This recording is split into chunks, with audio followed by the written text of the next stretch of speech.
Assalaamu calaykum.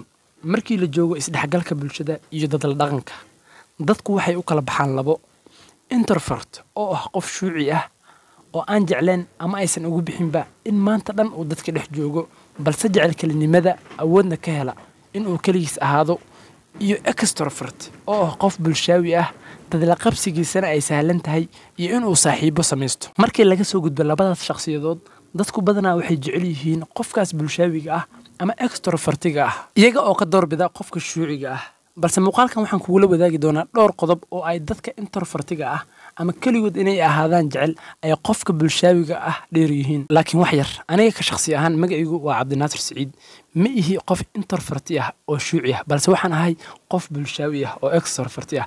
balse xogahan waxaan kugu soo gudbinayaa in beri qof introverti ama shuuci ah haddii aad aragto aadan la yaabin, waxna aad ka barato dadkaas. insha Allah muuqaalkan xigana waxaan ka dhigi doonaa sida lagu garto dadka shuuciga ah ama extrovertiga ah iyo astaamaha ay leeyihiin dadkaas.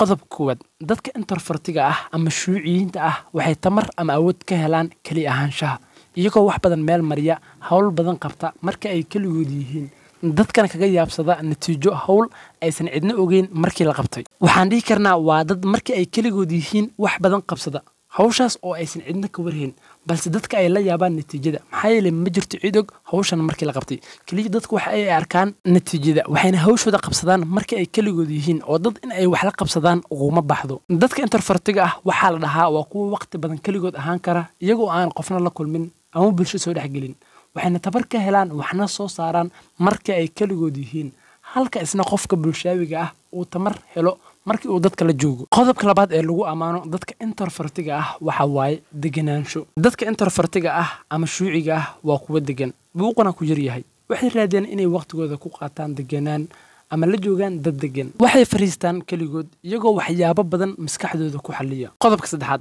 dadka introvertiga ah waa kuwa wax badan qiimeeya ama ku wanaagsan indha-indheenta. dadkan waxay in badan qiimeeyaan xaaladda iyagoo wax walba sida ay u socdaan kor kala socda. observation ama indha-indheento, inaad xaaladda qiimeyso inta aadan ficil samayn ka hor, waa mid ka mid ah calaamadaha lagu garto dadka smartiga ah ama caqliga badan. muuqaalkani gaabnaa ay ka hadlaya dadka introvertiga ah intaas ayuu ku egyahay. fadlan muuqaalka haddii aad waxuun ka faa'iiday like saar, haddii aad nagu cusub tahayna nagu soo biir.